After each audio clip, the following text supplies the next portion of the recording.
everything, anything, nothing. I'm sure you remember those. That one's, that's who. He's a little, I mean, you can tell, right? I mean, yeah, we haven't told him. I don't think he could handle it. I found my hairy taco. See, it's right there. Hey, what did I tell you about sitting on Daddy's hairy taco? No. Anyways, Dave, I'm calling to talk. See, someone sent me this earlier, and you remember, right? Yeah, that time we connected. I really put up for you back then, Dave. And for years, all I got in return was these angry messages about why I was wrong or how I ruined your childhood. So I hid myself away. But I got to thinking more about it, and now that I'm more articulate and I've had more time to think, I felt my brain juices start flowing again. So I'm gonna revisit this, and I'm gonna go ahead and put out again, because it feels good.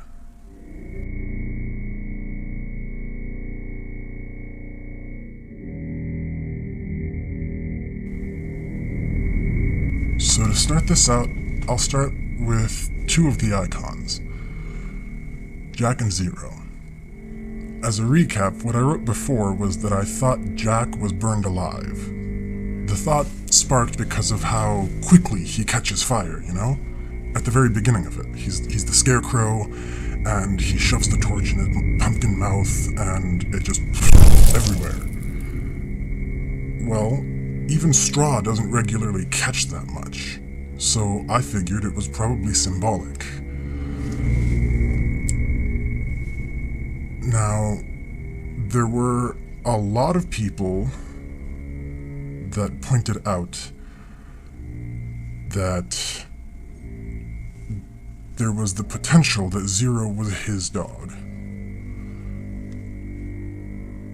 So I did get to thinking about that.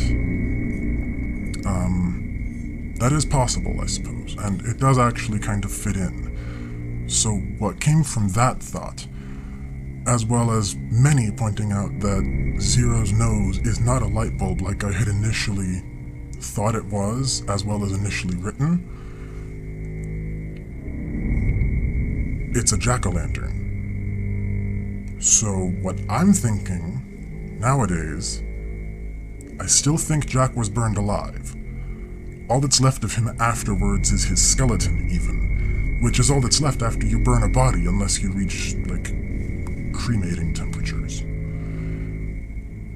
So, the idea of being burned alive is still there, but the specifics are different. They're a bit more fleshy. See, I think he was the same Jack from that old children's story, the one who tricked the devil by trapping him in a tree and surrounding it with crosses. He wouldn't let him down until he promised that Jack would never go to hell. Now, in the story, if I remember it correctly anyways, Jack was beheaded for his crimes, but I think this version of Jack, things went a little bit differently. See, he got careless after that, because he never thought he would truly see any punishment. So he just kind of went on a rampage of pranks, and they got worse and worse, and did whatever he wanted to do, everywhere. I think one day he went too far, and it burned him. And I think he burned the town down with him, and it became Halloween Town. See, I'm thinking that whatever prank he had in mind had just a little bit of fire involved somewhere. And I think his dog, Zero, got into that on accident, caught fire, ran around in a panic, screaming his little doggy screams, the poor thing, catching the fire with him and catching Jack in the mix. And so I think, before his rejection from both heaven and hell, Jack would have wandered as the skeleton with Zero, the flaming dog, at his side, and not the fun kind of flaming. I think that when Jack was rejected from hell, the devil, as we read in the story, gave him a gourd, hollowed out with a fire placed in it. I think that gourd is the jack-o'-lantern that sits on Zero's nose, and the fire that embodied him in death is the flame that is inside, leaving nothing but the smoke for his spirit to use to take form. So, that's my thoughts on Jack and Zero now. And in the end of that, Zero becomes literally the light to guide Jack through his cursed afterlife. And I think Halloween Town is where the two of them collect all of the lost souls that they've managed to lead astray. And I think to Jack, that's kind of like the world's longest running prank. Now, when we move on to Sally, I wrote before that she was dismembered, but I never really got into explaining why I thought that. I didn't know how to articulate it back then, other than just saying, hey, she can fall apart and come back.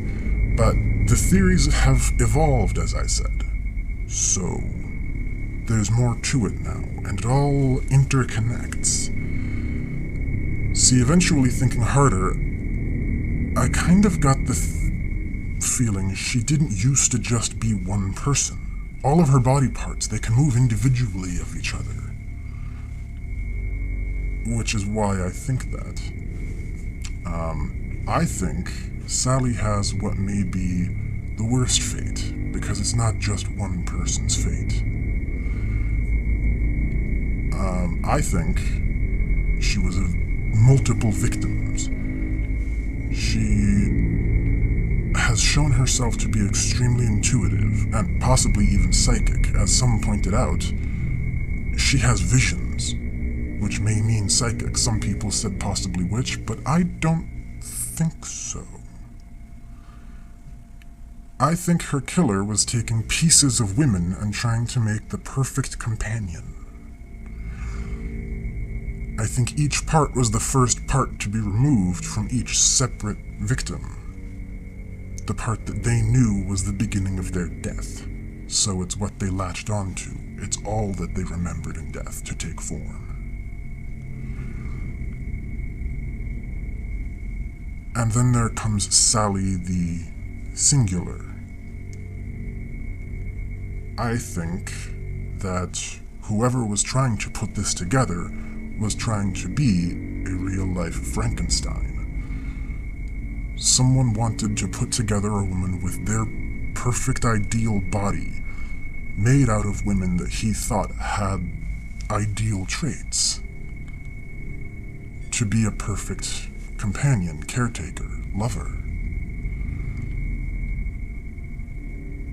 And I think the process of bringing her to life worked for just a moment, long enough for a life to be born and be sentient, and then fry it and bring it back into the arms of death. And that's what led to Sally. That's why each body part has its own individual consciousness separate from Sally. Which leads me to the one I think killed her. Dr. Finkelstein. I wrote before that I thought he was poisoned, which is still something I'm very certain of.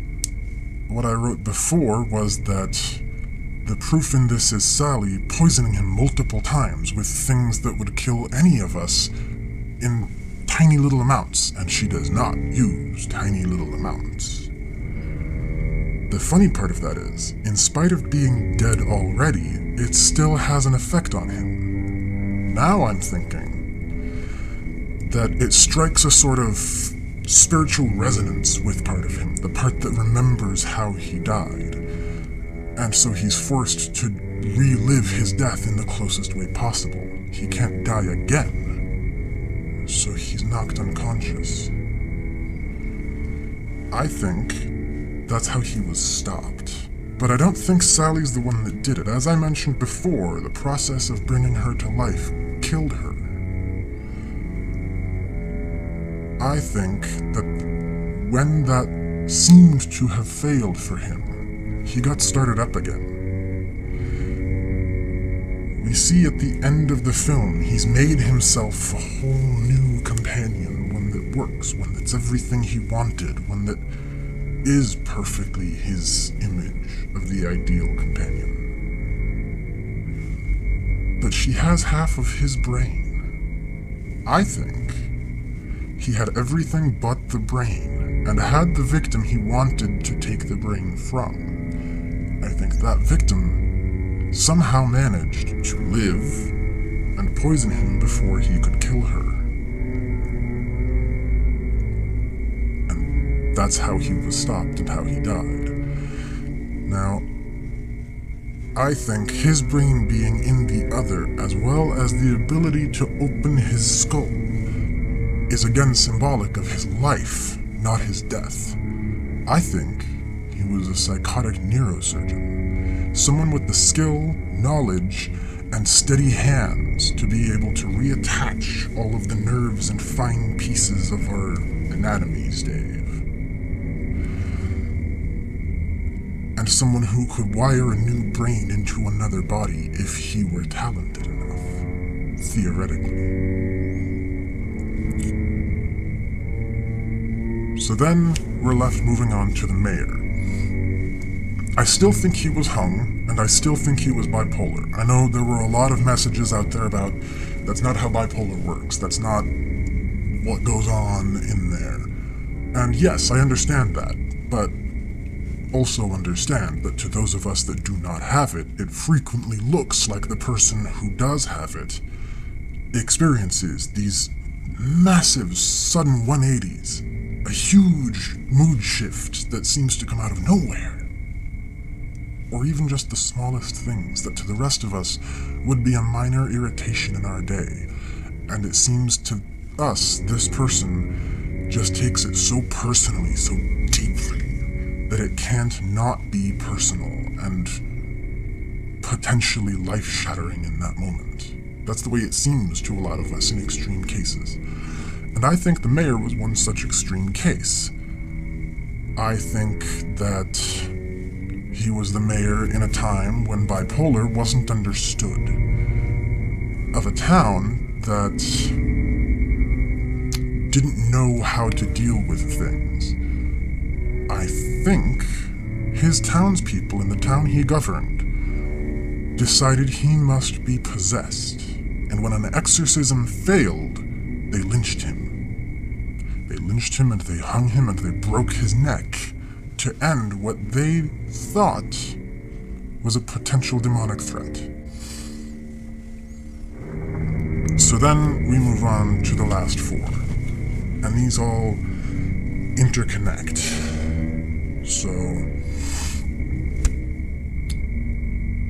as far as lock, shock, and barrel go, as I had once mentioned, and I don't remember it well enough when I made that to know if I gave proper credit then, but I know I will now. There was inspiration taken from some theories that someone else had, someone who then was a fairly good acquaintance of mine, who gave me permission to use these theories in my own, and was very flattered when I did. There will be a link below, but that's where some of it came from. So, as far as what I wrote,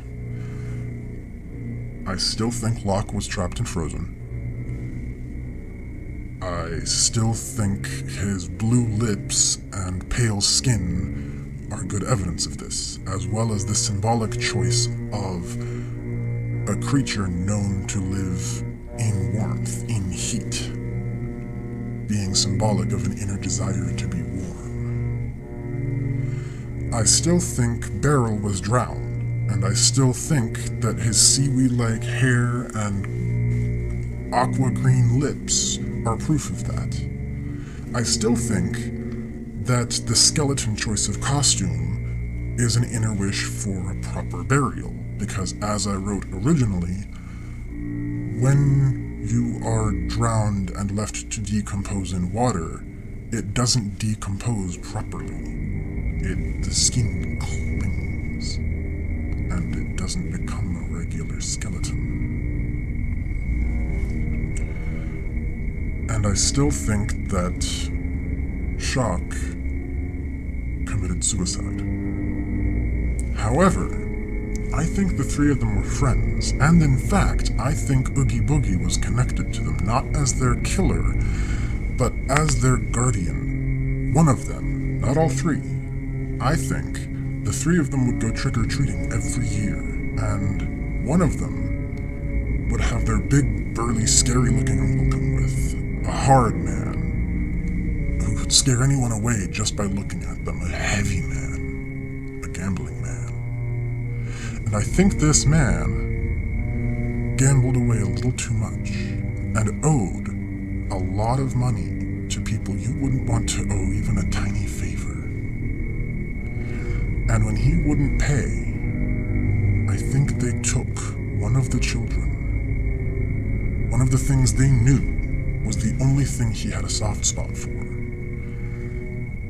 I think they shoved him in an ice chest, and before he froze to death, told him whose debt his death was there to pay. I think they made sure that he blamed that big man for his death.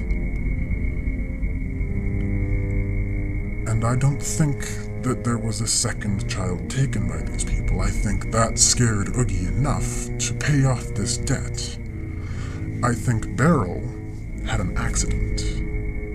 He's a small child, and as we see in the movie, he's used to being pushed around. I think he was bullied, and I think one day at a body of water somewhere, a bully pushed him thinking he'll land in the water and get freaked out and it'll be funny.